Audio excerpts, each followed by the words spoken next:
Buenas tardes, gente. Buenas tardes, doctor. Buenas tardes, doctor. Están pocos todavía. Ya enseguida. 34 estamos.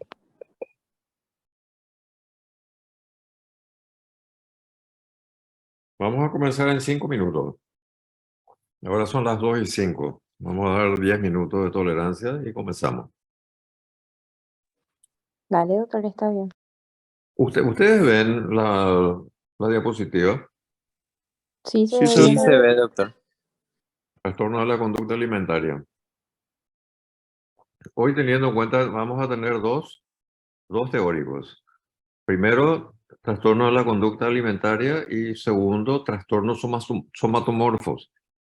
Ambos trastornos son importantes para los médicos no especialistas. Primero, porque trastornos de la conducta alimentaria aparecen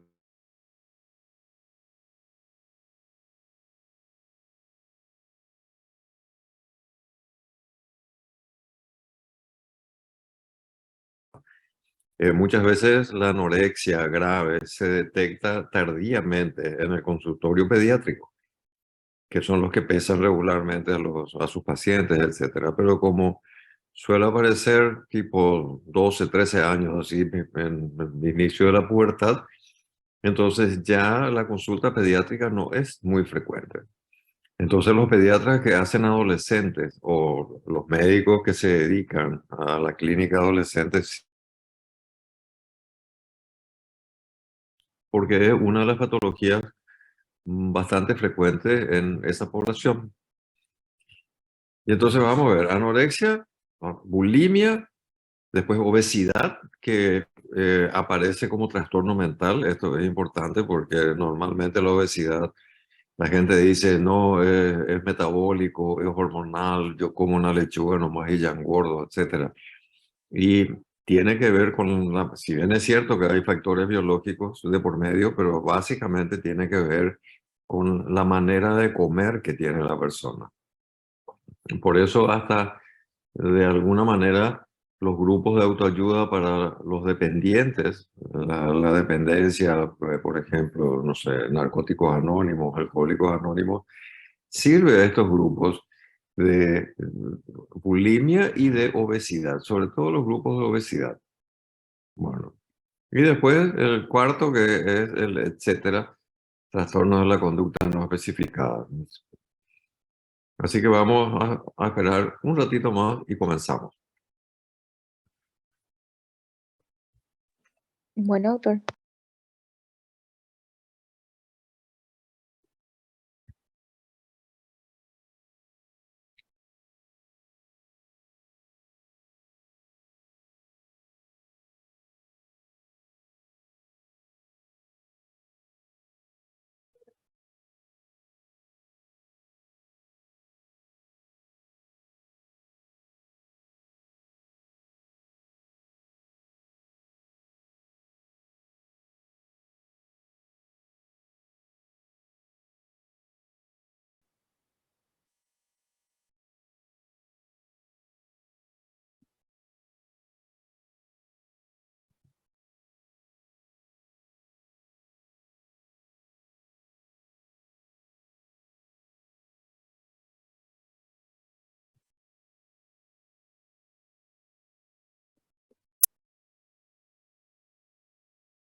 ¿Les parece que comencemos?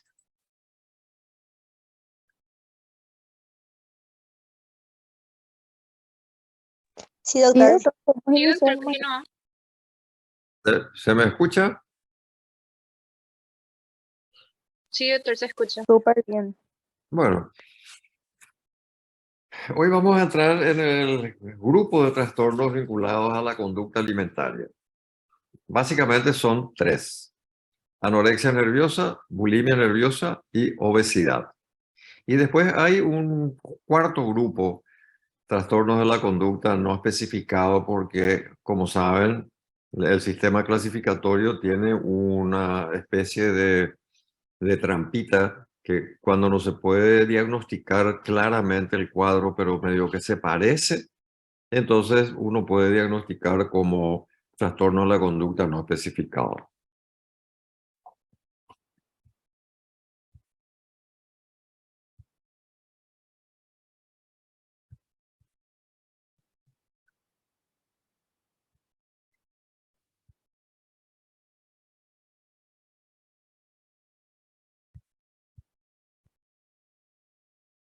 ¿Apareció de vuelta o no? Sí, doctor. Bueno, ¿cómo se define? El grupo se define como un grupo de enfermedades que se caracterizan por disturbios severos de la manera de comer, que tiene dos aspectos. Puede ser como una restricción, quiere decir la persona restringe su ingesta, o atiborramiento, es decir, ahí aparecen los atracones. La persona come de una manera desaforada. Y también el otro elemento que está en juego es la excesiva preocupación por el peso o la forma corporal.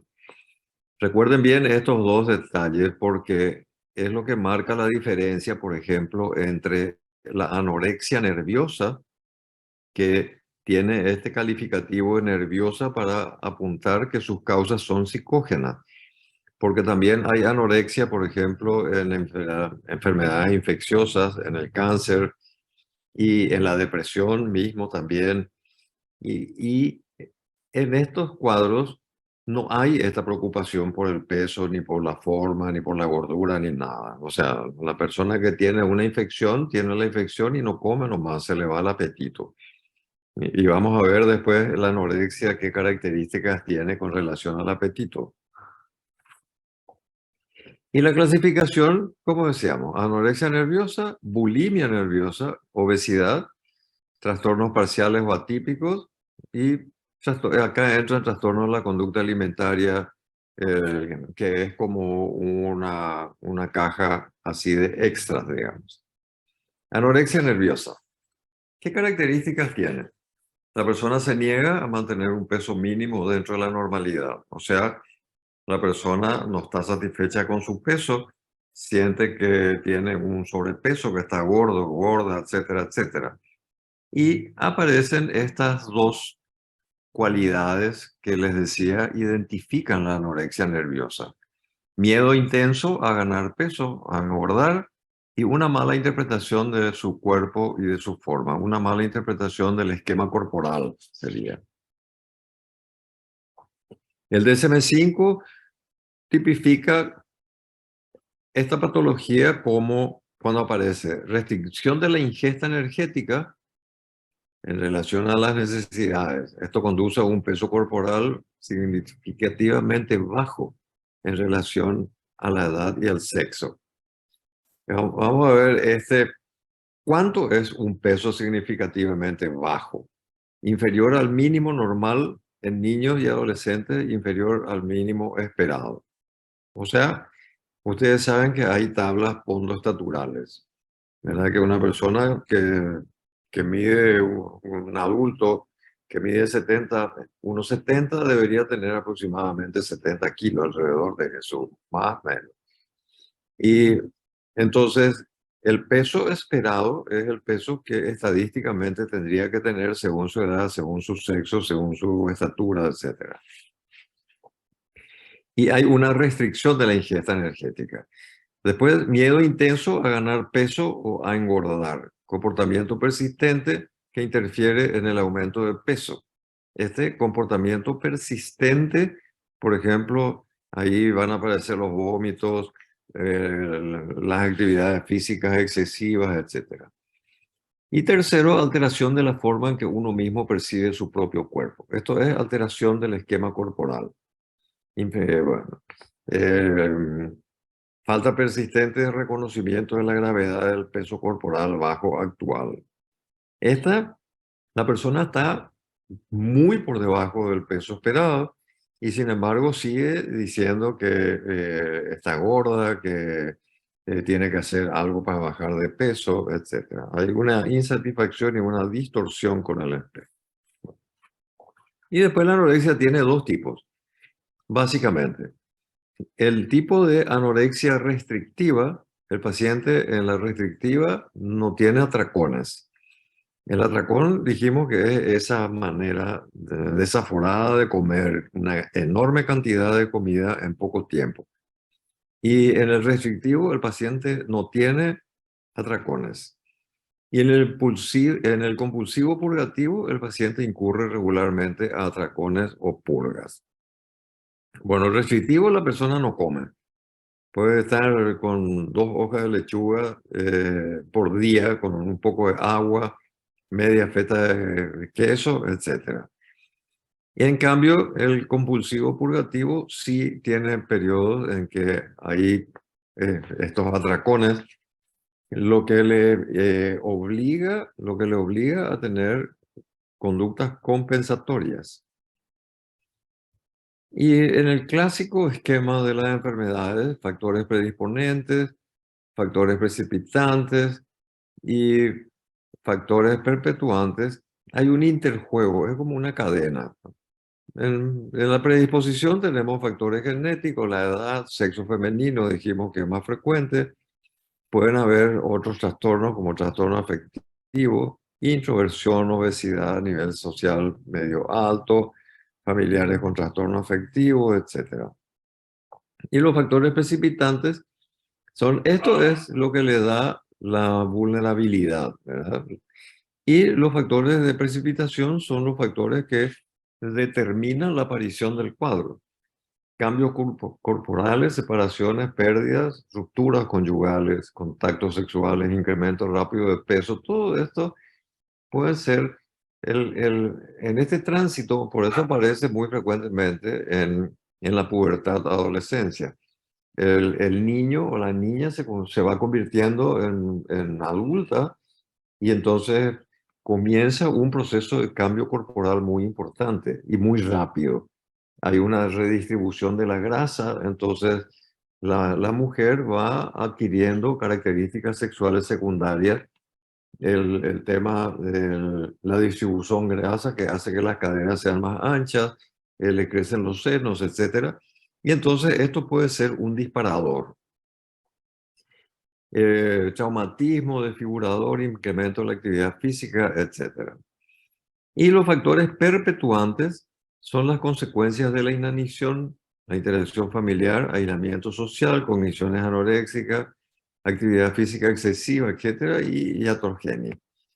Entonces, como para todas las enfermedades, tenemos factores de predisposición, tenemos factores precipitantes y tenemos factores que son perpetuantes. Estos 3 elementos. Y conjuntos establecen la balanza de la anorexia.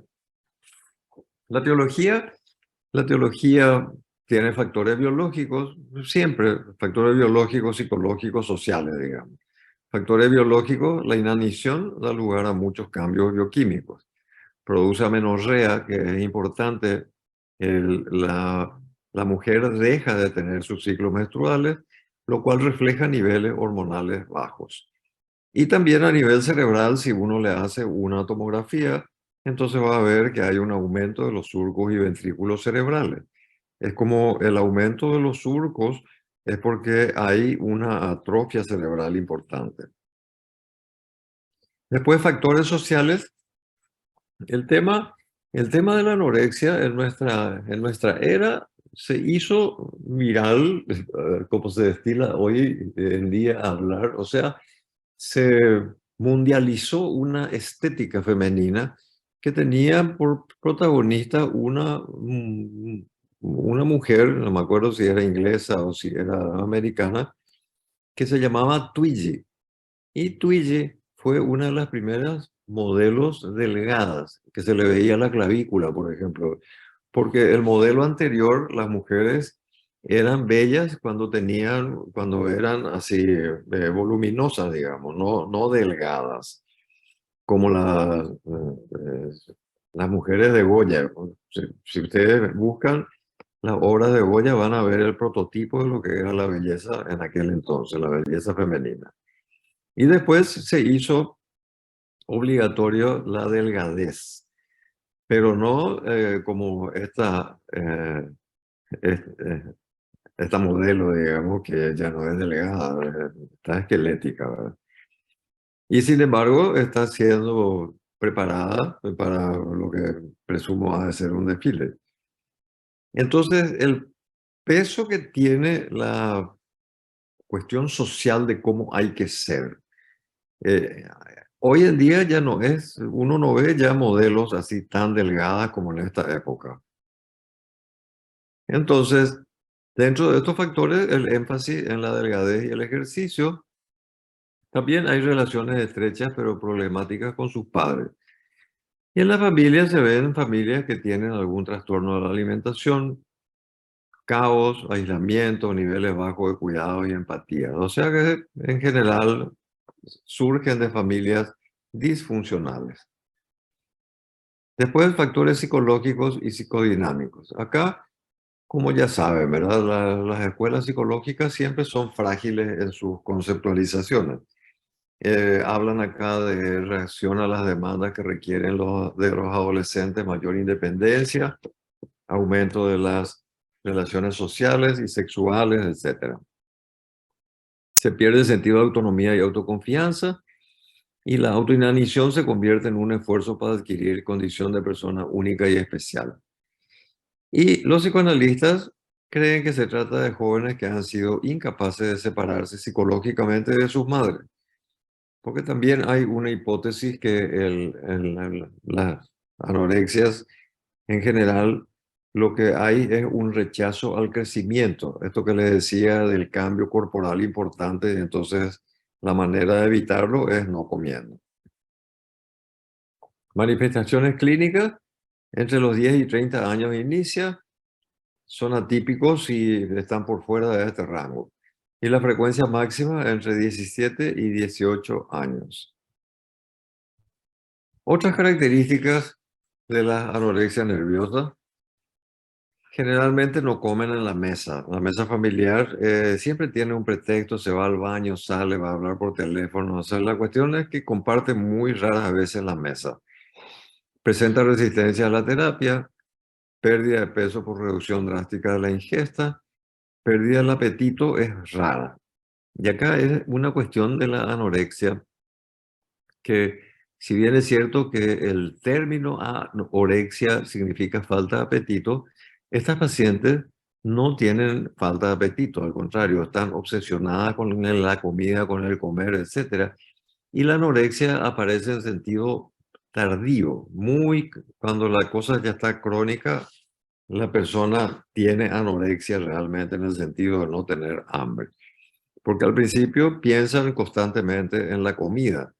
Toda su vida gira en torno a las calorías, las comidas, etc. Cuando no es la purgativa, hay atracones secretos seguidos de vómitos autoinducidos. Este es mecanismo compensatorio. También pueden aparecer abuso de laxantes, diuréticos para perder peso, ejercicio con bicicleta, caminar, etc. O sea, come y después tiene que hacer horas de ejercicio compensatorio. Conductas obsesivo-compulsivas, depresión, ansiedad. En los adultos, marcada disminución del interés sexual.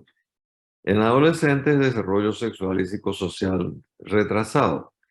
Y después hay signos físicos, como hipotermia, edema, hipotensión, lanugo, variedad de cambios metabólicos y amenorrea. Que la amenorrea es una señal de diagnóstico, digamos. Después, criterios del DSM, rechazo para mantener el peso corporal igual o por encima del valor mínimo, pérdida de peso que da lugar a un peso inferior al 85% del esperable. No se vayan a equivocar acá, no es que perdió el 85% de su peso, sino que no llega al 85% del peso que debería tener. Miedo intenso a ganar peso, a convertirse en obeso, alteración de la percepción del peso, la silueta corporal. Y en las mujeres postpuberales, presencia de amenorrea, por ejemplo, al menos de 3 ciclos menstruales. Por supuesto que hay que descartar embarazo, obviamente, ¿verdad?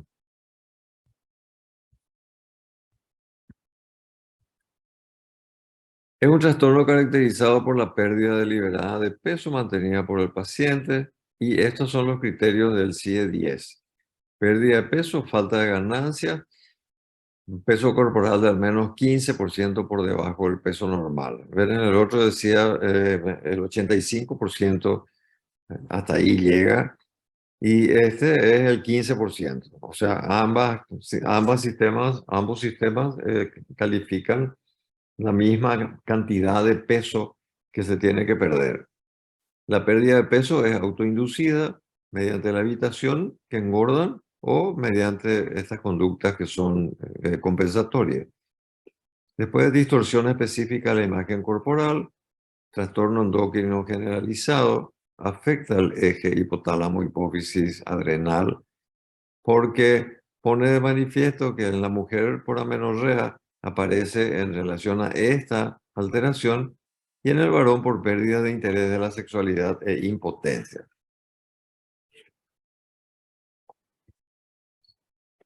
Diagnóstico diferencial. El problema con estos pacientes es la negatividad que tienen a aceptar el negacionismo, la racionalización y la negación de la situación. Y entonces uno le interroga y está todo bien, no pasa nada, no tiene ningún problema, etc. ¿Qué es lo que tenemos que ver? Primero, que no padezca alguna enfermedad médica que pueda explicar la pérdida de peso. Puede tener VIH, puede tener cáncer, puede tener una infección que hace que baje de peso. Fluctuaciones en el peso, vómitos y una peculiar manipulación de las comidas ocurre también en los trastornos por somatización que van a ver después con el doctor Capurro. Pero estos trastornos, la pérdida de peso no es tan grave, ni se expresa un miedo tan intenso, etc. En la esquizofrenia y en la psicosis también pueden haber momentos de rechazo a la alimentación, sobre todo cuando el paciente cree que le están envenenando. Y en la bulimia nerviosa mantienen su peso dentro de la normalidad, rara vez pierden 15% de su peso. En la bulimia, a diferencia de la anorexia, de hecho, hay veces hay un incremento del peso de la paciente.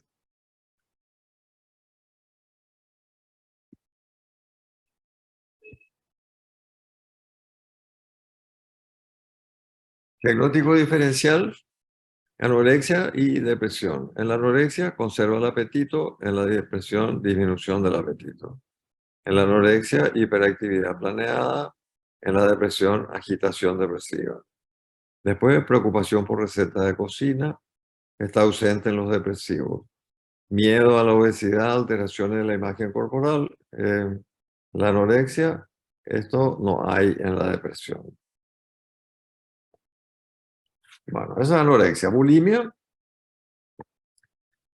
para el DSM es un trastorno consistente en episodios incontrolables de ingestión masiva de alimentos.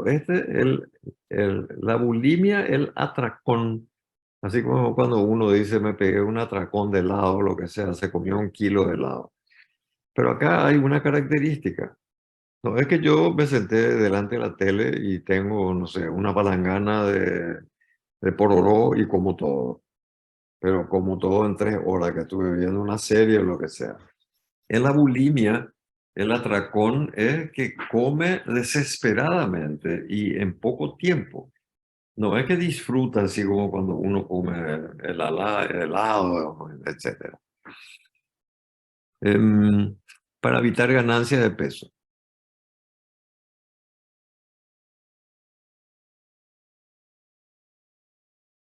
What?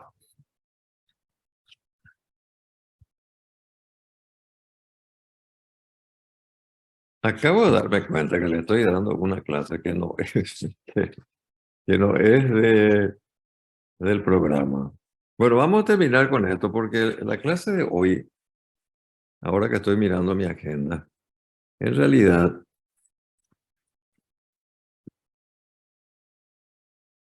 no está bien. Mire otra hoja. Sigamos. Inapropiado para ganar en ruedas. Los mismos pueden estar seguidos de vómitos. La bulimia decimos que es el atracón. Vamos a ver cómo se define atracón. Pueden estar seguidos de vómito autoinducido, uso de diuréticos o buscar cualquier tipo de método que les asegure que sus ataques de hambre voraz no les haga subir de peso. Bulimia viene de buey y quiere decir básicamente hambre de buey, que supuestamente coma así como Garfield que está acá, se atiborra de alimentos. No es un comilón, no es una persona que come mucho, que come 2 platos, 3 platos. No, es una persona que tiene una manera de comer que no es sociable, digamos. Generalmente es un ritual en aislamiento. Nadie come, nadie tiene un atracón con público. Tipo de bulimia, hay purgativo y no purgativo. En el otro habían restrictivos y, y el otro, ¿se acuerdan? Bueno, vayan tomando nota. Purgativo, doctor. Sí, son preguntas de examen. Bueno, y la bulimia tiene el tipo purgativo que, como su nombre lo indica, tiene el atracón y después tiene que hacer alguna cosa para desligarse de todo lo que comió. Entonces es el vómito regularmente, el abuso de diuréticos. Esta cuestión del vómito tiene efectos colaterales, por supuesto, ¿verdad? La destrucción de la encía. Algunas veces se habla de que las personas que vomitan muy frecuentemente llegan a tener callos en el dorso de la mano al meterse el dedo en la boca para estimular la úvula y provocarse vómitos. Y también algunos pacientes aprenden a tener vómitos voluntariamente, sin arcadas. Si quiere vomitar y se inclina y vomita. No sé cómo lo hacen, pero lo hacen. Si uno normalmente quiere vomitar voluntariamente, tiene que meterse el dedo en la boca y estimular la úvula, donde está el reflejo. Bueno. Después del tipo no purgativo, utilizan conductas inapropiadas como la ayuno o el ejercicio. Esto sería lo que en el otro son las restrictivas, ¿verdad? O las que tienen los atracones. Epidemiología es mucho más frecuente en mujeres, del 1 al 3%. Se presenta más tardíamente en la adolescencia y puede ocurrir al inicio de la madurez. Esto ya es raro, pero puede pasar. Y puede presentarse con mujeres con peso normal. Incluso hay veces es un poquitito más alto el peso.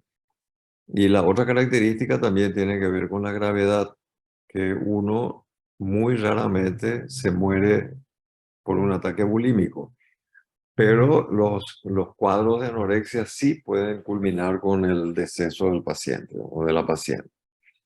Y también hay factores biológicos sobre ingesta asociado a algunos neurotransmisores, no se ha descubierto nada al respecto. Y como los antidepresivos a menudo benefician a estos pacientes, se le implicó a la serotonina y la noradrenalina. Recuerden que estos son neurotransmisores que están vinculados a la depresión. Después, en algunos los niveles de endorfinas están elevados, por eso se cree que experimentan placer al vomitar. Todo mal, ¿verdad? La teología de factores sociales tienden a presentar muy buenos rendimientos, responder a las presiones sociales en torno a la delgadez. Muchos bulímicos están deprimidos y tienen familiares depresivos. Y las familias suelen ser más distantes y conflictivos que las de los anoréxicos. Pero la anorexia es mucho más grave que la bulimia. Y factores psicológicos son más extrovertidos, irritables, impulsivos. La dependencia del alcohol, hurtos en tienda, vulnerabilidad se asocian a la bulimia. Y muchos bulímicos presentan historias de dificultades para separarse de sus cuidadores, ausencia de objetos transicionales y algunos pacientes utilizan sus propios cuerpos como objetos transicionales. Esto tal vez no les resuena. El objeto transicional era un concepto, es un objeto que inventó Winnicott, que hay como un objeto que el bebé toma y es un objeto que se tiene en transición para la elaboración de la figura materna.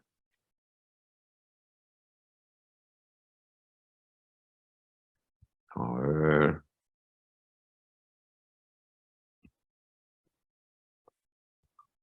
Bueno, síntomas para el DCM tiene que tener episodios de atiborramiento de comida, consumo rápido de gran cantidad en poco tiempo, sensación de pérdida de control de la conducta alimentaria durante las comilonas, la persona entiende que no puede parar. La persona regularmente se induce al vómito, toma laxantes, diuréticos, ayuna, se pone a dieta estricta como mecanismo compensatorio, ¿verdad? Y en término medio de 2 atracones por semana durante por lo menos 3 meses. Esto tiene que ser, no es que yo una vez tuve un atracón y ya me pueden diagnosticar.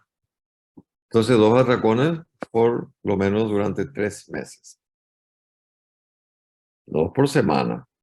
Es mucho, ¿verdad? En un mes, 2 por semana son 8 episodios así de atracón con todo lo que eso significa, ¿verdad?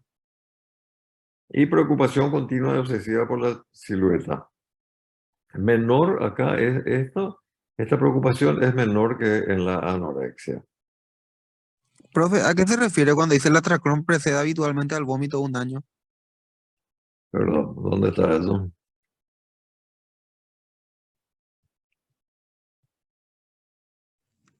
Ahí, Ah, ahí. este. El atracón es el hecho de comer una gran cantidad, etcétera, etcétera, ¿verdad?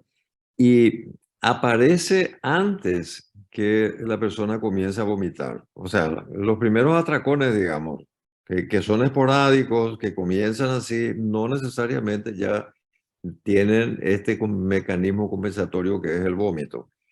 Entonces, en la semiología, cuando uno hace la historia retrospectiva de cómo comenzó, las pacientes o los pacientes comentan que primero solamente comía, podían hacer ejercicio, etcétera, para compensar, y después de un tiempo, como es aparentemente el más eficaz para eliminar lo que se ingirió, entonces aparece el vómito. Porque yo puedo tomar laxantes, pero laxantes acelera mi tránsito intestinal, pero no disminuye absolutamente la absorción como sería el vómito. Pero el vómito tampoco vacía totalmente el estómago. Siempre hay un resto, un residuo gástrico. Por eso es que el peso normalmente no hay, como en el caso de las anorexias, un descenso importante del peso corporal.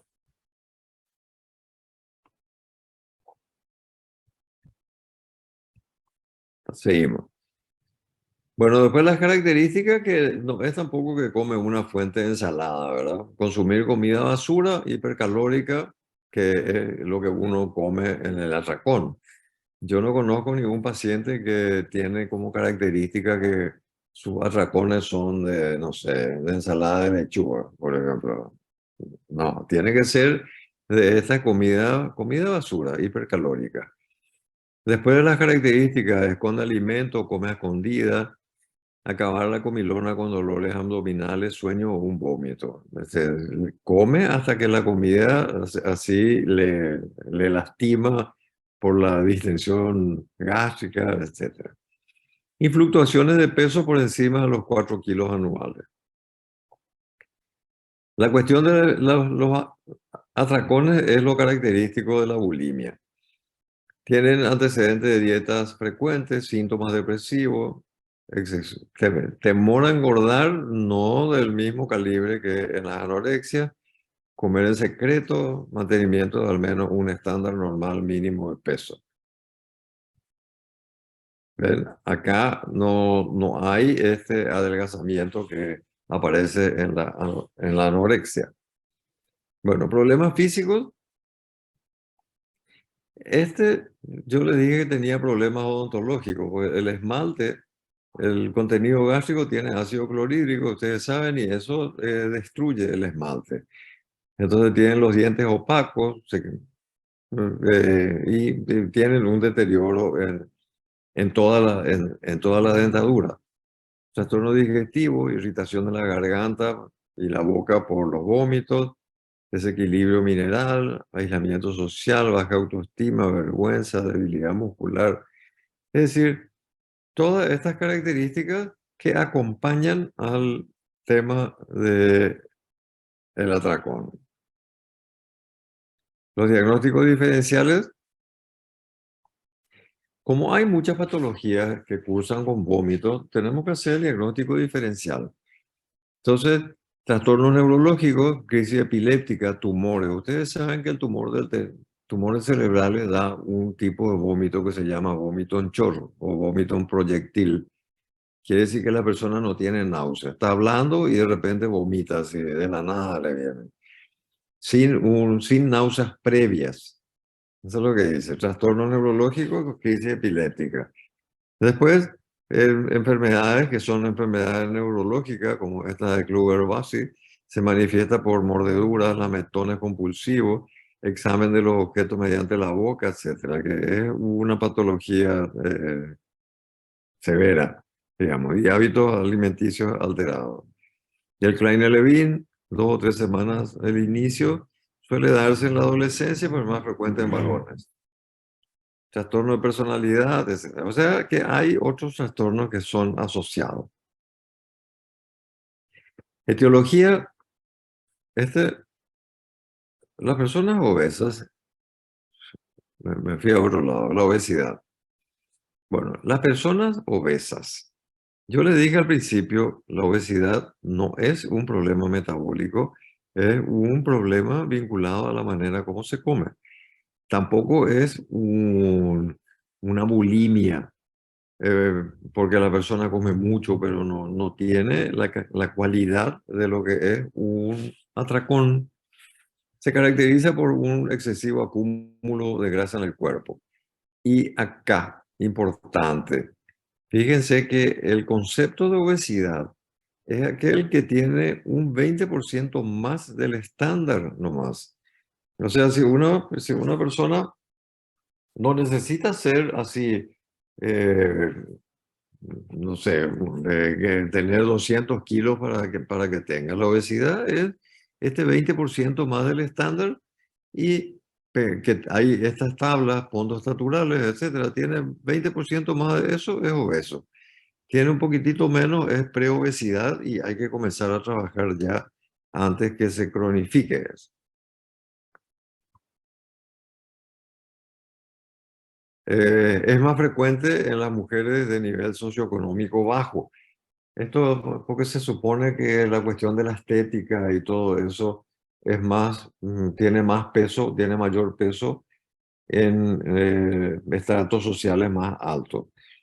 Pero también la alimentación está en juego, ¿verdad? O sea, alimentarse bien no es nada barato. Y entonces en estratos sociales carenciados, los hidratos de carbono, etcétera, juegan un papel muy importante en la dieta. Es difícil encontrar veganos y todo ese tipo de cosas cuando hay hambre, digamos, y no hay plata para comprar comida y se come lo que hay y lo que sobró ayer, etcétera. Cuando el problema social es importante. El peso de los hombres se estabiliza después de los 50 y comienza a bajar alrededor de los 60. Y las mujeres continúan ganando peso hasta los 60 y después comienza a disminuir en algunas. La población negra tiene mayor prevalencia de obesidad que la población blanca. Y las mujeres habitualmente son más afectadas que los varones. Y cuando el niño es obeso, obviamente, un niño obeso no es genético. Un niño obeso es un niño que la familia dice, ay, qué gordito que está, mira un poco, qué simpático su pancita. Y todo es así y se alaba la gordura. Qué sano, mira, mira sus cachetes y cosas por el estilo. Y en realidad están aplaudiendo una situación que es anormal. Y por supuesto, esta anormalidad que aparece en los bebés se va a transformar después en un estilo de alimentación. Y en la familia, de que hay un obeso, en general no hay uno solo. La teología, ¿qué es lo que pasa? La acumulación de grasa es, digamos, un producto del exceso de calorías que yo le meto a mi cuerpo. Y el cuerpo es como una caja de ahorro. Cuando yo como más, no puedo gastar todo lo que me meto dentro del cuerpo y entonces almaceno el resto, ahorro para cuando no tenga.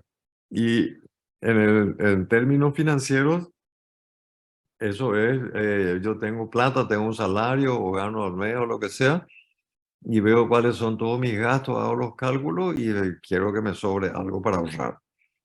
Y en el caso de la obesidad, yo como más de lo necesario y entonces comienzo a depositar grasa. 80% de los pacientes tienen historia familiar de obesidad.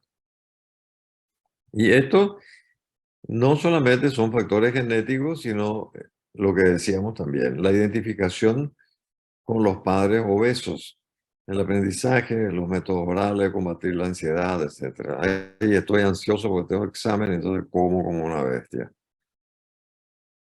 La teología. La saciedad es sentimiento que aparece cuando el hambre se satisface. Entonces yo como y estoy saciado, estoy satisfecho.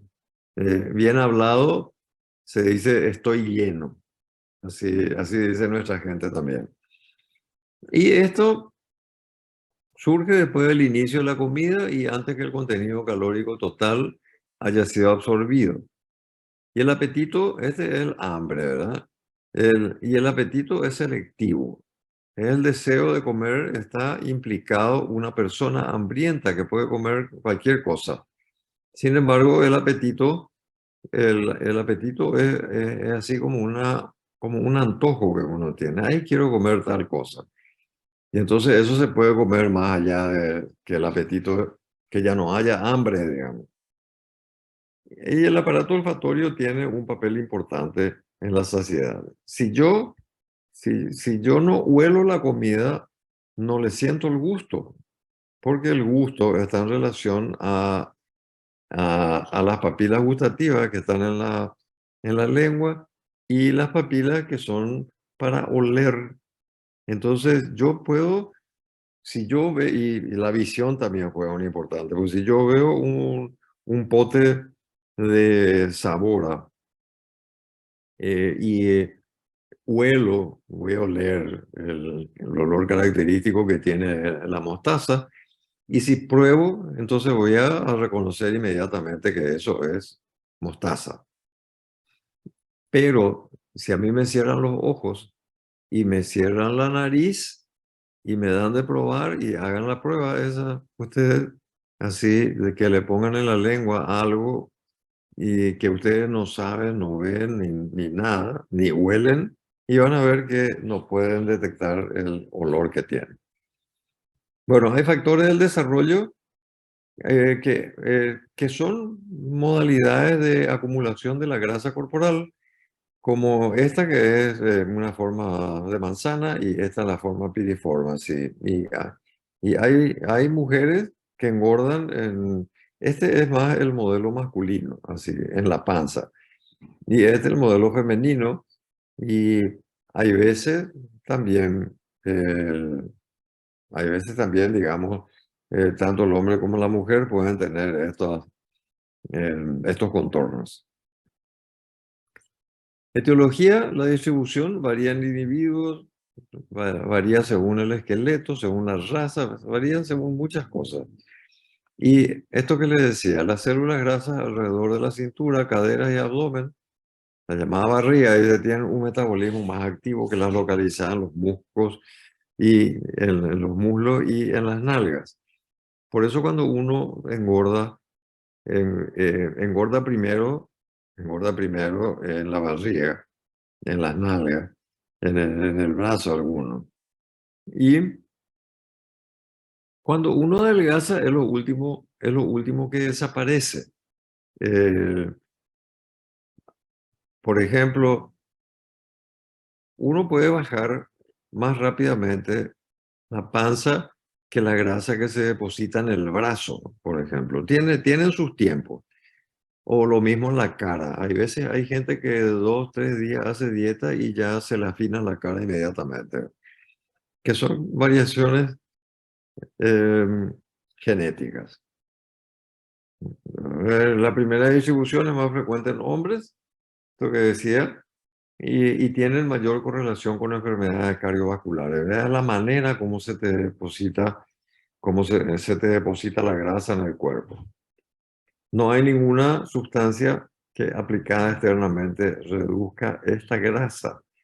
Eso es para todas esas pomadas reductoras y esos cinturones que en una semana te deja así con los abdominales todo marcado.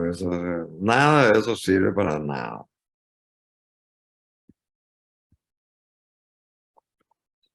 Y después algunos factores biológicos evidencia que que es el sistema nervioso central, en área hipotalámica lateral y ventromentral.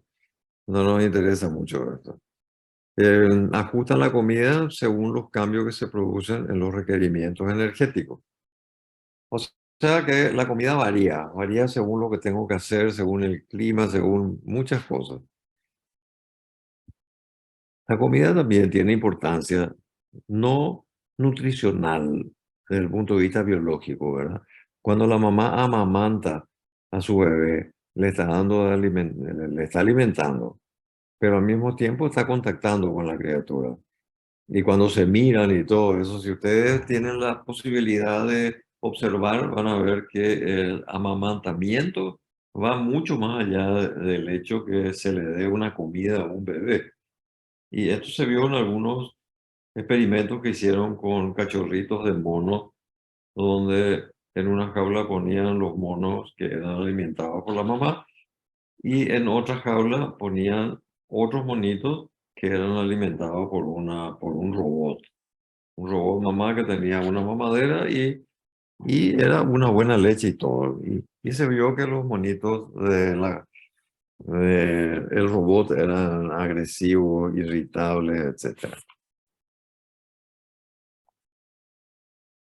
Manifestaciones clínicas, debilitamiento de la saciedad, problemas particularmente importantes. Y las personas obesas parecen desmesuradamente susceptibles a los estímulos alimentarios. Son incapaces de dejar de comer si aún queda comida. Este es como el drogadicto, no puede dejar de drogarse hasta que termina. Y suelen ser susceptibles a toda clase de estímulos externos para comer. Bueno, después hay otros síndromes. Esto pueden leer si quieren ya para aumentar el conocimiento. Hiperfagia nocturna, este es el que ataca la ladera a la noche. Atracones de comida, bulimia, el síndrome de Pickwick, que este es una patología respiratoria, si se quiere, que el acúmulo de grasa en el abdomen lo que hace es subir el piso del diafragma, entonces comprime el ensanchamiento y el incremento del pulmón para que deje entrar el aire. Y entonces, por supuesto, tiene una disnea, duerme mal, etc.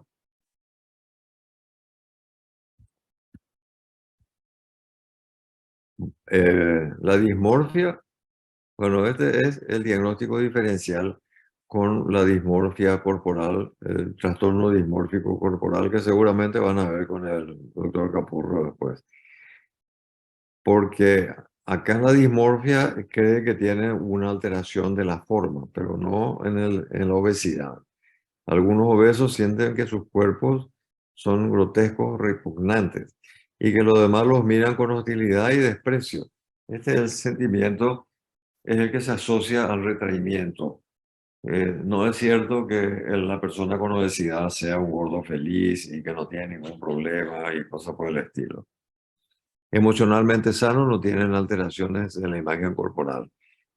Es un poco difícil encontrar un obeso mentalmente sano. Algún problema emocional tiene que tener porque, o si no, es como el usuario de drogas. No hay ningún usuario de drogas que haya perdido el control y que esté así feliz, normal, 100% sano.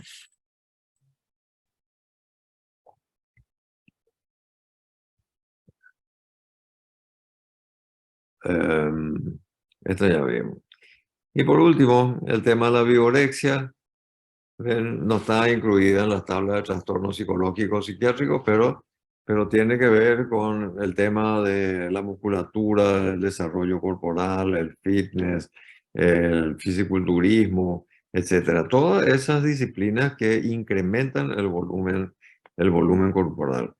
Y no tiene que ver con la práctica de un deporte particular, sino que simplemente cuando se hace un torneo o lo que sea, se preparan y se van y se muestran en pose, etcétera, califican después quién es, no sé, el Mr. Atlas o lo que sea.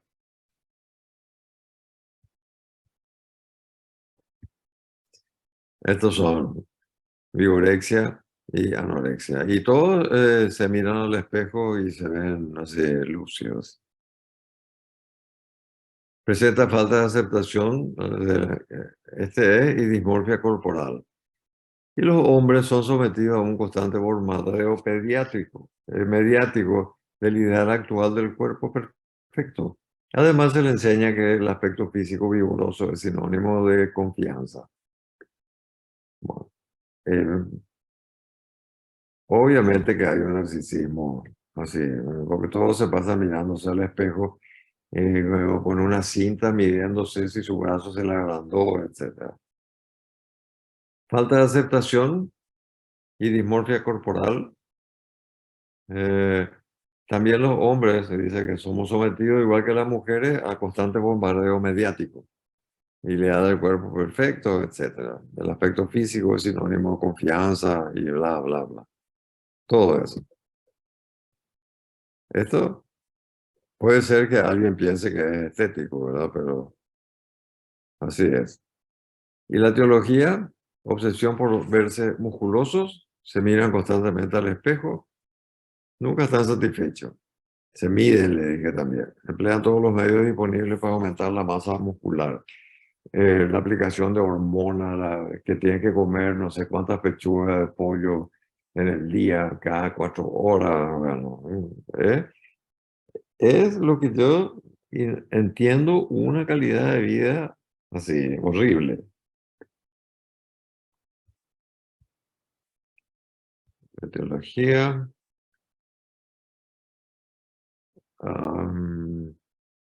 Bueno, este es diagnóstico diferencial con el trastorno. Y medio por último, este de Schwarzenegger, que es un gran fisiculturista, multimillonario, actor, etcétera, etcétera.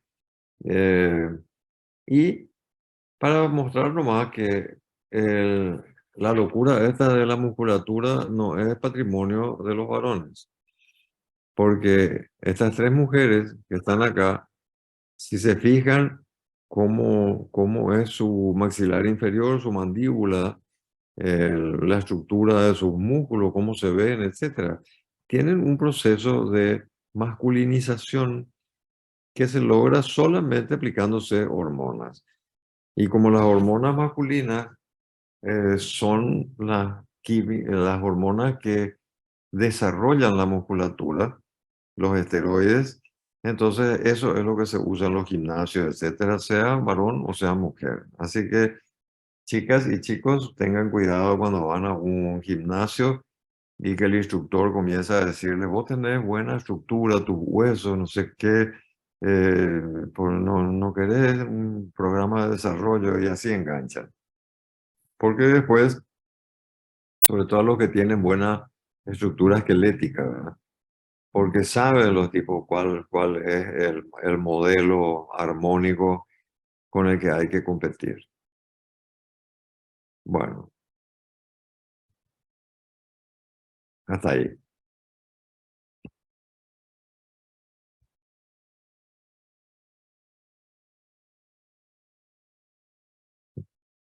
¿Ninguna pregunta? Súper claro todo, profe. Bueno, Muy interesante. sí, van a haber muchos, van a haber muchos casos de esto. Van a ver en sus casas, en su familia, en su curso, en todos lados. Bueno, vamos a hacer un receso y después el profe Capurro va a dar la otra clase, trastorno somatomorfe. Muy interesante también la clase. Bueno, doctor, está bien. Ok, Sí, doctor. doctor. Ahora estoy viendo la lista, están muchos. Bueno, no sé si están realmente, pero por lo menos encendieron la máquina. No, profe. Estamos todos, profe, atentos. Bueno, 10, 15 minutos de así, relax. Gracias, profe. Ok, doctor.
Hola, ¿cómo están?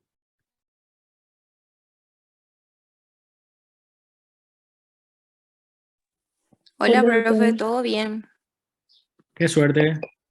Todo pasado por agua seguramente. Tiene mucho que llovió. Sí, profe, no paró. Ahora recién más o menos está escampando hacia Asunción.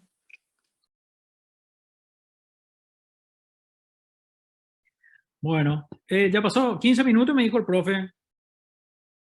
A mí me gustaría si se puede empezar, porque Sí, tengo la vamos a necesidad de empezar nomás ya, terminar un profe. poco antes. Buenísimo, profe, vamos a empezar nomás ya. Dale, genial. Eh, Veo que están 39 conmigo. Quiere decir que, a ver un poquitito,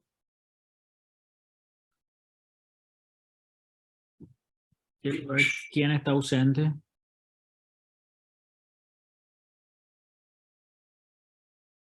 Bueno, después vamos a llamar a Erika. Bueno, la idea de hoy desarrollar, aparte de trastorno de la conducta alimentaria, la idea es desarrollar un poquitito trastorno somatomorfo. Esta vez es una clase bastante larga en realidad, con más necesidad de lo habitual van a tener que reforzar con la literatura, Kaplan y el DSM-5, o Kaplan, Vallejo y el DSM-5, que es en la que está predominantemente basada esta clase. Les consulto algo. ¿Ustedes ahora qué están viendo en lo que yo comparto? Trastorno somatomorfo. ¿Y qué tiene? ¿Qué dibujo tiene? Parece un muñeco vudú. Muñeco vudú. Con fondo blanco, ¿verdad? La diapositiva tiene fondo blanco, ¿verdad? Sí. Sí, fondo blanco. profe. ¿Y ahora qué ven?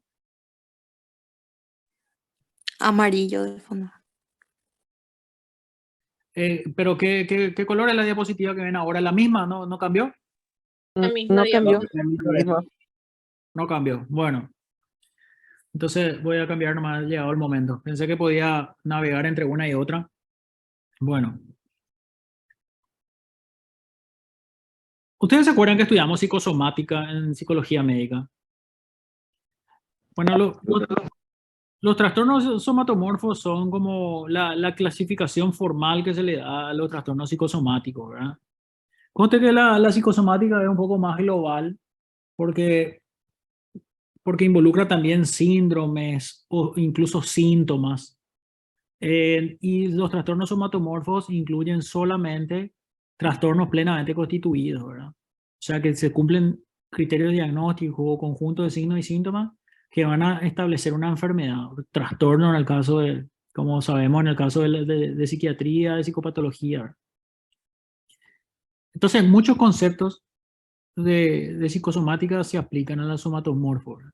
Estos son un grupo extenso de enfermedades con signos y síntomas corporales se constituyen en su componente principal, ¿verdad? Abarcan las interacciones mente-cuerpo en las cuales el cerebro, a través de vías que hasta el momento no están plenamente identificadas, envían señales que inciden en la percepción del paciente y en los problemas que presentan sus cuerpos, ¿sí? Esta es una clasificación hasta el DSM-4, pero que está muy en boca de todos todavía, ¿sí? Van a escuchar estos trastornos, cuya clasificación ya cambió, pero a mí me interesa que conozcan esto. Los trastornos de somatomorfos son el trastorno de somatización, el trastorno de conversión, la hipocondría, el trastorno dismórfico corporal, el trastorno por dolor. Estos 5 básicamente, ¿verdad? Se fijan que algunos tienen asteriscos. Este asterisco está porque actualmente se le conoce con otro nombre. Este asterisco de hipocondría está porque también se le conoce como otro nombre. Y el trastorno dismórfico corporal tiene un asterisco porque esta patología se sacó de los trastornos somatomorfos y se le metió dentro de los trastornos que tienen que ver con el control de impulsos.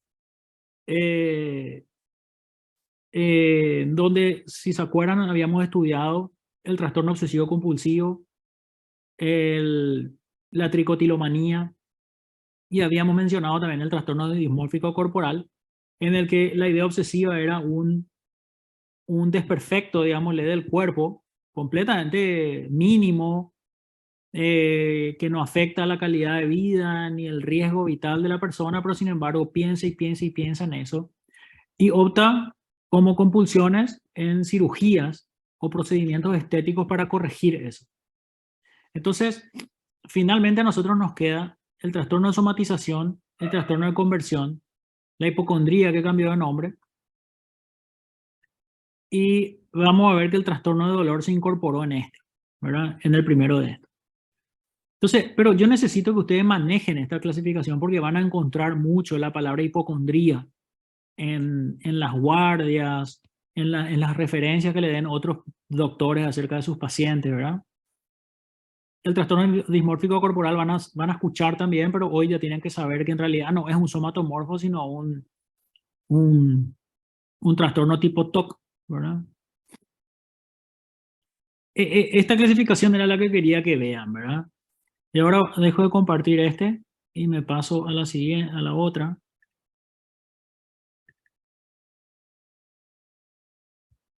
Ahora sí ven esta de fondo lila, ¿verdad? Sí. Bueno, y ahora sí vamos a entrarnos en los trastornos somatomorfos, pero ya con la visión y la clasificación del DSM-5, ¿verdad? Esto es lo que ustedes tienen que saber para el examen, digámosle, ¿verdad? Pero en la vida cotidiana van a escuchar todavía la clasificación DSM-4. Por eso es que les puse esa primera clasificación. Es importante que ustedes sepan eso. Bueno, los trastornos de síntomas somáticos, conocidos también como trastornos somatomorfos, ¿verdad? Se clasifican ahora según el DSM-5 de esta manera. Tenemos, acuérdense, trastorno por síntomas somáticos es sinónimo, es un trastorno propiamente dicho, pero también se usa actualmente como sinónimo de trastorno somatomorfo, ¿verdad? ¿Cuáles son? El trastorno de síntomas somáticos, perdón. El trastorno por ansiedad de enfermedad es el nombre que se le da hoy actualmente a la hipocondría. El trastorno de conversión, que sí es un lenguaje o una palabra clásica, y el trastorno facticio. Todos estos trastornos comparten una característica en común: la importancia de los síntomas somáticos asociados con un malestar psíquico y un deterioro significativo.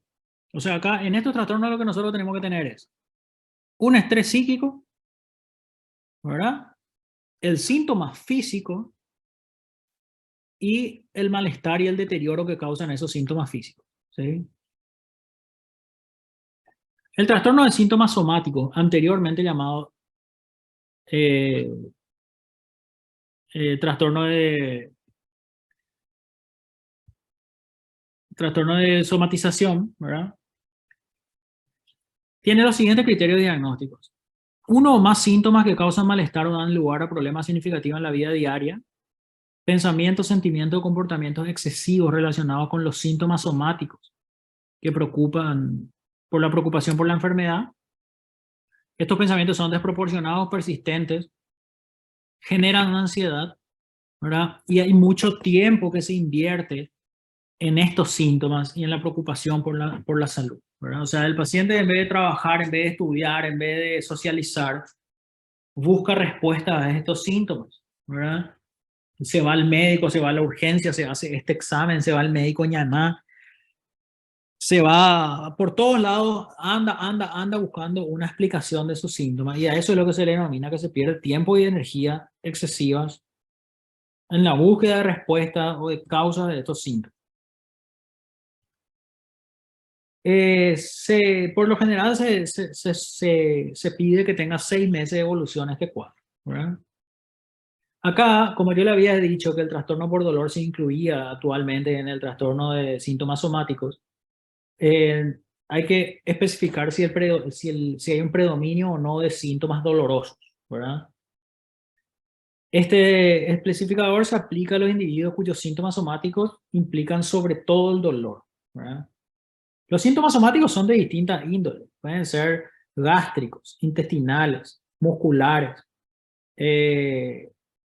articulares, cefalea, un montón de síntomas dolorosos, por un lado. Y por otro lado, otros síntomas gastrointestinales, como puede ser náuseas, vómitos, otros síntomas asociados a gastritis, diarrea, estreñimiento, ¿sí? O sea, no solamente es el dolor, pero cuando tienen predominio doloroso, hay que especificar eso. Los síntomas a veces denotan sensaciones corporales normales o un malestar que generalmente no significa una enfermedad grave. O sea, te llega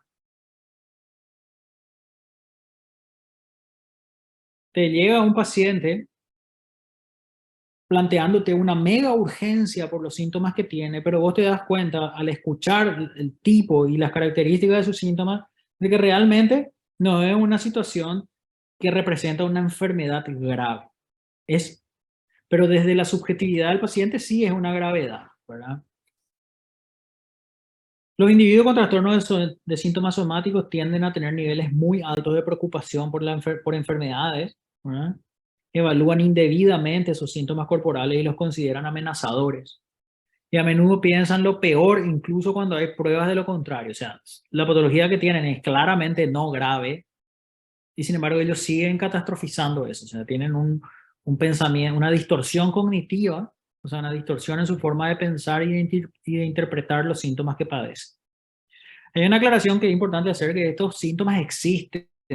No es que el paciente inventa, ¿sí? El paciente siente estos síntomas, ¿verdad? Pero desde un punto de vista objetivo profesional, no lucen como urgentes ni graves, pero para la subjetividad del paciente son así como gravísimos y que tipo le están por matar.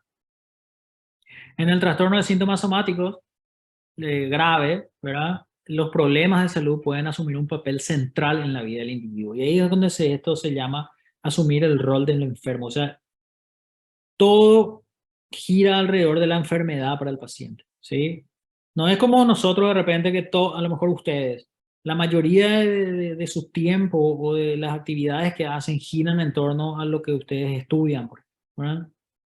O no sé, una persona que se está por casar está organizando una fiesta para celebrar eso y todo gira alrededor de ese tópico. Bueno, ese tópico que para ustedes es la universidad o su noviazgo o un casamiento que se está organizando, ese tópico para estas personas es la enfermedad. O sea, todo gira alrededor de la enfermedad.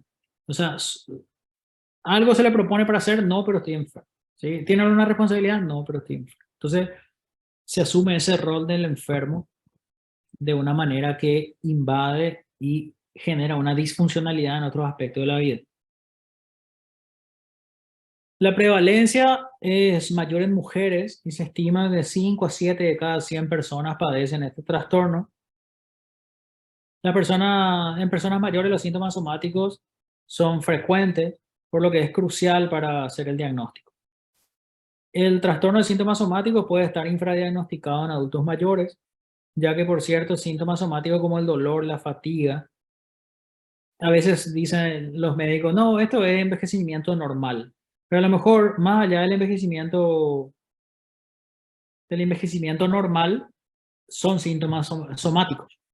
Me esperan 3 minutitos, por favor.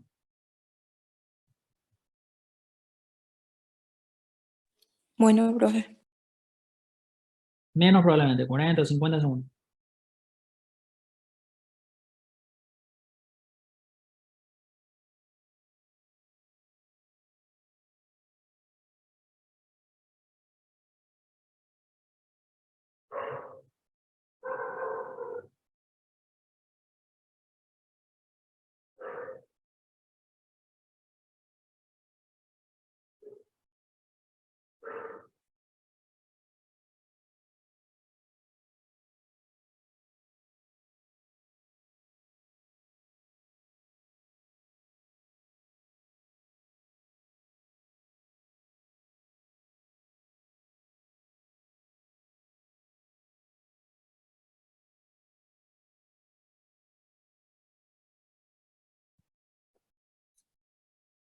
Bueno, el diagnóstico diferencial. Primero que todo, con cualquier patología orgánica que tenga un síntoma parecido, ¿verdad? Si los síntomas somáticos son náuseas, vómitos y diarrea, Por supuesto que el diferencial va a ser algo orgánico que va a tener que ver con un proceso gastrointestinal. Y si los síntomas predominantes son, por ejemplo, dolores, por supuesto, artritis, otras colagenopatías, artrosis, golpes, ¿verdad? Y en cuanto a la esfera psiquiátrica, el trastorno de pánico generalmente cursa también con somatizaciones. El trastorno conversivo cursa con somatizaciones. Y no hay que olvidarse nunca de los trastornos depresivos. El trastorno depresivo mayor generalmente cursa con somatizaciones que suelen mejorar con el inicio de los antidepresivos. Cosa que en los trastornos de somatización son un poco diferentes porque hay que no solo tratar con fármacos psicotrópicos, sino también muchas veces hay que tratar sintomatológicamente, ¿verdad? Y también psicoterapéuticamente, que a veces es lo fundamental. Entramos en la segunda patología, ¿sí?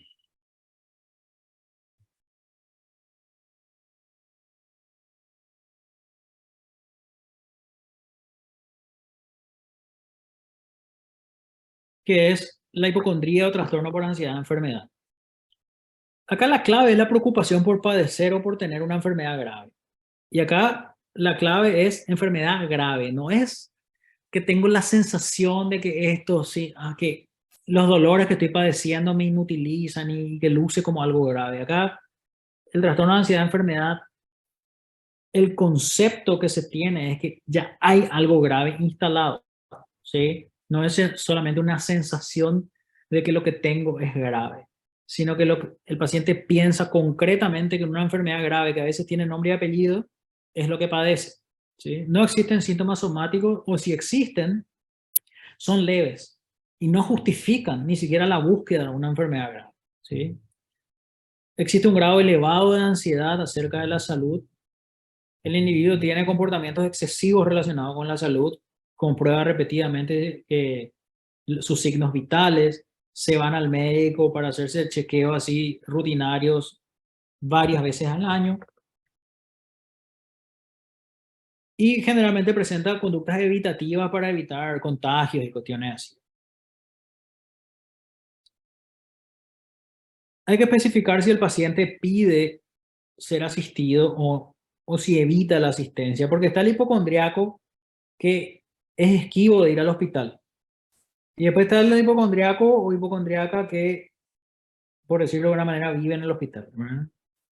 Hoy tiene su electro, mañana tiene su ecocardio, pasado tiene una endoscopía alta, el viernes va a tener una endoscopía baja, después el sábado se va a ir por si acaso a hacerse una espirometría y el lunes, no sé, se va a hacer una placa de tórax con contraste porque, no sé, tiene duda de si todo está correcto. Pero esto no tiene una connotación psicótica, porque el paciente una vez que se hace el estudio se queda tranquilo, ¿verdad? El tema nomás es que como toda ansiedad no tratada, vuelve a escalar, ¿verdad? Si ustedes se acuerdan, el trastorno obsesivo compulsivo es como un poco parecido, ¿verdad? El paciente hace su comportamiento tranquilizador, digámosle, su compulsión, y la obsesión cede temporalmente hasta que vuelve a crecer. ¿Cuáles son las características clínicas, ¿verdad? De la hipocondría o el trastorno por enfermedad, ¿verdad? De ansiedad por enfermedad. Una evaluación completa no logra identificar una afección médica seria que justifique las preocupaciones del paciente.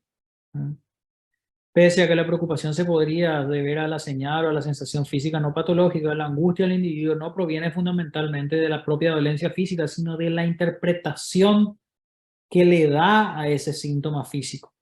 Él interpreta y él ya tiene la certeza que es una enfermedad grave, ¿sí?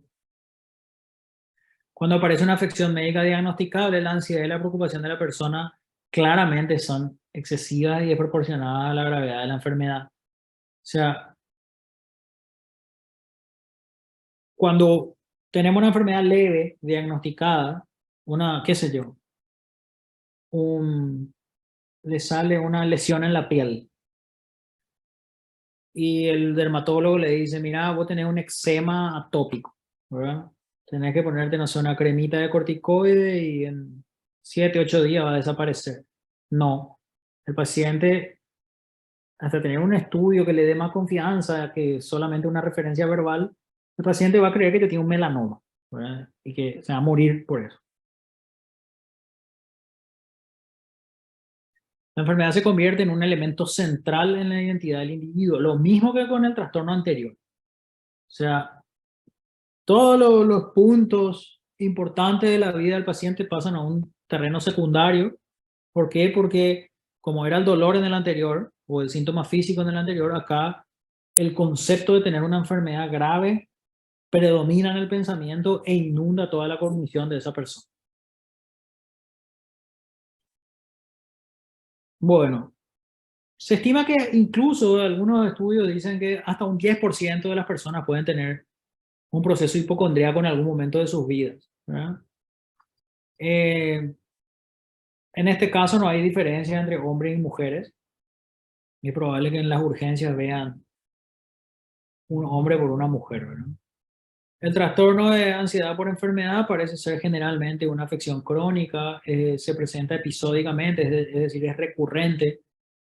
Empieza en la edad adulta y en las personas mayores habitualmente se centra mucho en el síntoma que tiene que ver con no retener información o no recordar ciertas informaciones del pasado. Entonces la persona no tiene la capacidad de decir, ah, bueno, yo me estoy poniendo viejo nomás, sino que ya no, Alzheimer ya tengo, ¿verdad?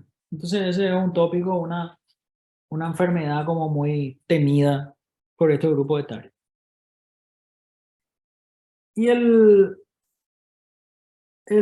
diagnóstico diferencial, bueno, todos son muy parecidos. Como siempre yo les digo, el diagnóstico diferencial es, ustedes lo único que tienen que hacer si le preguntan eso es pensar en qué otra patología hay el mismo síntoma. Y acá decimos que la persona vuela de ansiedad por pensar esas cosas de que tiene una enfermedad grave. Entonces, cualquier trastorno que lidie con ansiedad, ustedes van a obtener el punto, ¿verdad? O sea, si ustedes me ponen trastorno de pánico, le vamos a poner bien. Si me ponen fobia, vamos a poner bien. Otros trastornos somatomorfos también, ¿verdad? Entonces, es como el diagnóstico diferencial. Si conocemos la patología, el diagnóstico diferencial es muy sencillo, ¿verdad?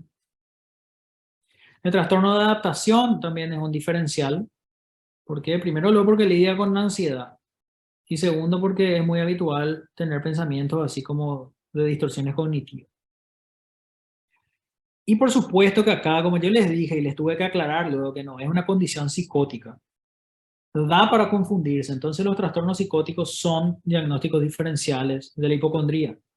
El tema nomás es que en el psicótico el paciente nunca va a terminar de creer que no tiene nada grave. El hipocondriaco o aquel que sufre en términos actuales del trastorno de ansiedad de enfermedad se calma, o sea, se hace su endoscopía, le sale todo bien y se calma un rato, ¿verdad? Pero después le aparece un síntoma en otra parte del cuerpo y ese síntoma hay que estudiar, ¿verdad? Y hasta que no se estudie todo, el paciente no va a estar tranquilo. Pero termina entendiendo de que realmente no tiene una enfermedad y después migra otra vez y migra. Sin embargo, el psicótico, vos le podés hacer 10 colonoscopías que va a seguir pensando que tiene algún trastorno ahí, alguna anomalía en su intestino. Te va a decir que no sé, que se trucó el resultado para que a él no se le preocupe. Y va a empezar a estructurar más y más su idea delirante. Y luego tenemos un trastorno que con mucha más frecuencia que los otros dos van a ver, que es el trastorno de conversión. ¿Sí? Es lo que en la literatura clásica se le llamaba histeria. La histeria, su nombre viene de hysterix, que es útero en griego. Y se le puso este nombre así casi discriminatorio porque veían que este trastorno solamente se presentaba en mujeres. Y entonces decían, bueno, ¿cuál es lo que es la diferencia entre los hombres y las mujeres? Y bueno, la matriz decían, ¿verdad? El útero. Las mujeres tienen útero y los varones no. Entonces, bueno, los teóricos de aquella época decían, bueno, ha de tener algo que ver con algo que no tienen los hombres. Y era el útero. Entonces, a esta patología se le llamó histeria. Y etimológicamente viene de útero del griego, ¿verdad? Y en realidad sí, es un trastorno mucho más frecuente en mujeres, aproximadamente 1 y 9, más o menos, por cada hombre, 9 mujeres tienen, aún, a veces hasta 11, pero los varones también tienen, ¿verdad? No es una cuestión exclusiva de las mujeres. Y el trastorno de conversión, que hasta ahora van a escuchar todavía la nomenclatura histeria, de ahí viene paciente H. Bueno, no sé si alguna de ustedes se preguntaron por qué en la urgencia, en la jerga médica se le llama paciente H al paciente que viene a incordiar la guardia con cosas que no son graves y que no necesitan, que puede consultar por consultorio, que ni siquiera lo tiene que consultar, tiene que tranquilizarse y le va a pasar. Bueno, esa H viene de histeria. Y bueno, yo le decía que es una cuestión casi discriminatoria de aquella época, pero en realidad se sigue usando hasta ahora, ¿verdad? Entonces, es para replantearse un poquitito el uso de esa palabra y de esa letra. El trastorno de conversión es también un trastorno de somatización, o sea, un trastorno somatomorfo, porque el síntoma principal del trastorno es el síntoma físico, pero en este caso particular los síntomas son pseudoneurológicos. ¿Qué significa esto? Que son síntomas que parecen neurológicos, pero no son pseudoneurológicos. Y son de 4 tipos en realidad. De 3 tipos, porque la convulsión no deja es algo motor al final, ¿verdad? Son síntomas motores, ¿verdad?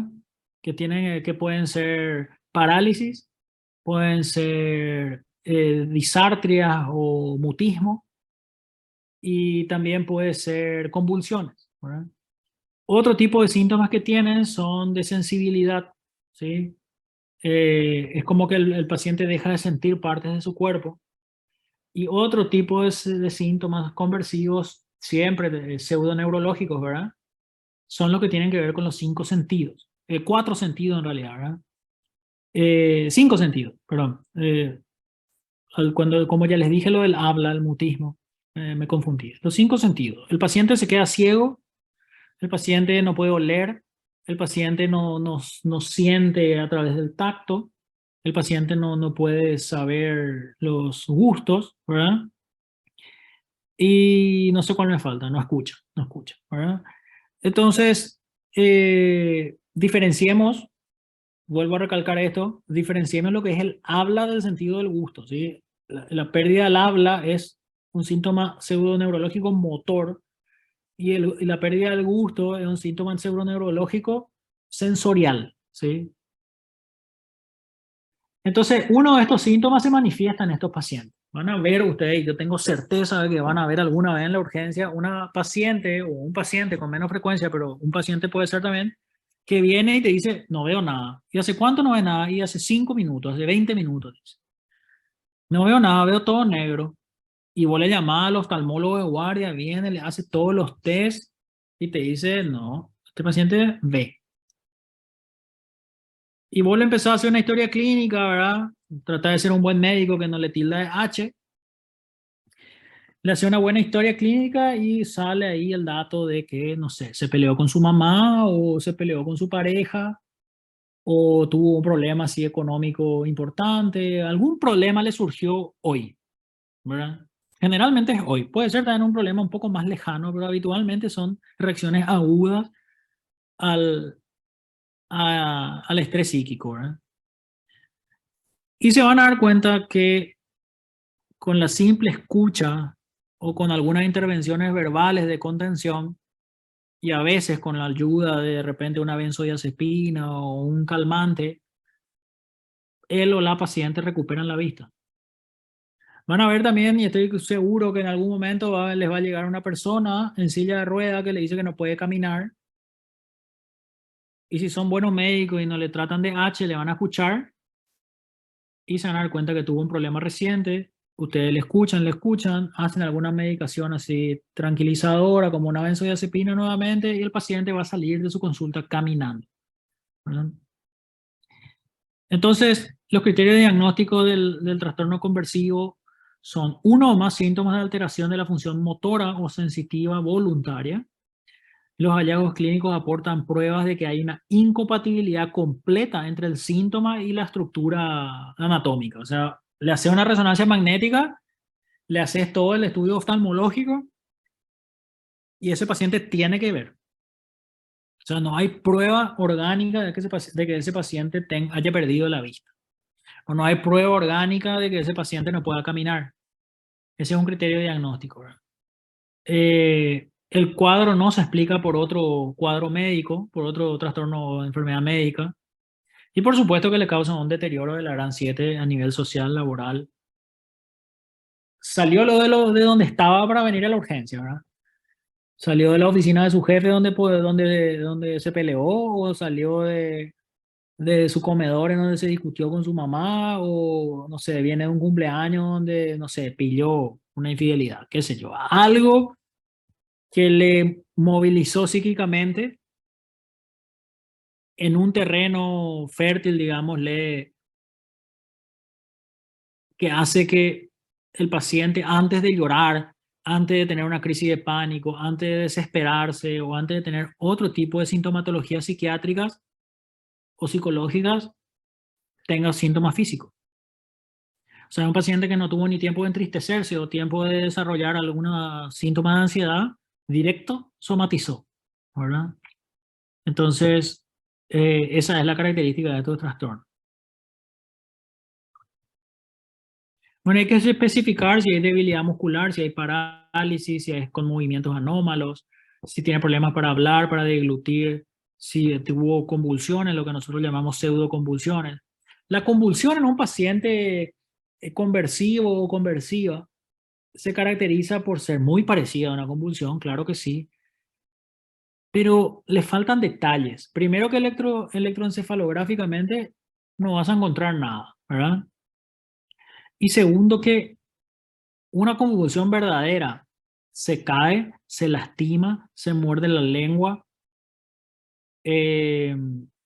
con alguna probabilidad va a liberar esfínteres, ya sea uretral o anal, ¿verdad? Entonces, cuando vos haces la historia clínica te vas a dar cuenta que, bueno, hubo un episodio pseudoconvulsivo, pero no se cayó, no se lastimó, no se mordió la lengua, no tiene esas características postdictales, ¿verdad? En donde el paciente está confuso, desorientado, y no se lastima y no libera esfínteres, ¿verdad? Esa es una característica bastante frecuente en los pacientes que pseudoconvulsionan. Cuando nosotros decimos pseudoconvulsionan, no significa que el paciente mienta o invente su convulsión. No vayan a confundir eso. El paciente tiene esos síntomas y se mueve tónico-clónicamente y parece una convulsión, pero no es, ¿verdad?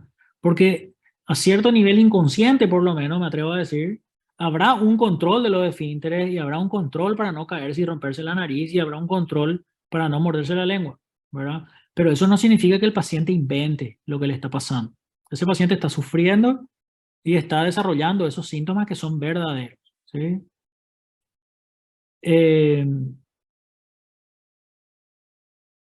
Pero como les digo, hay un componente inconsciente ahí que hasta incluso, vamos a ver, pueden hasta sacar una ventaja del síntoma, que son los que se llaman los beneficios secundarios.